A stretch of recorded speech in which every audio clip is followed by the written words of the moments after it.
സുന്ദര, ആ ഞാനൊരു കാര്യം ചോദിച്ചാ നീ സത്യസന്ധമായേ മറുപടി പറയാവൂ. ഉണ്ണികൃഷ്ണ, നിന്നോട് ഞാൻ എന്തെങ്കിലും നുണ പറഞ്ഞിട്ടുണ്ടാ ഉണ്ണികൃഷ്ണ? നീ അതൊക്കെ അവിടെ നിർത്തിയേ.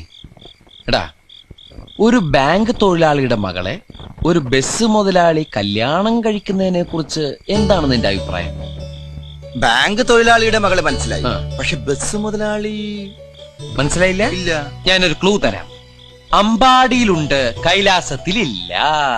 അമ്പാടിയിലുണ്ട്, കൈലാസത്തിലില്ല. Beef fry. Beef fry. ആ, അമ്പാടി ഹോട്ടലിലുണ്ട്, കൈലാസ് ഹോട്ടലിലില്ല. അത് വെയിറ്റ് ചെയ്യുന്നല്ലേ? അപ്പൊ അതൊന്നുമല്ല. ആ, ആലിലയിൽ കിടക്കും ചൊറിയാൻ പുഴു. ഛേ, പാമ്പിന്റെ മുകളിൽ ഇങ്ങനെ നൃത്തമാടും. നീല നിറത്തിലുള്ള ഉജാല ഉജാല ഉജാല. വേണ്ട വേണ്ട, എല്ലാം മാക്കി. വെണ്ണ കട്ടു തിന്നുന്നവൻ. മിൽമ പ്രസിഡന്റ്.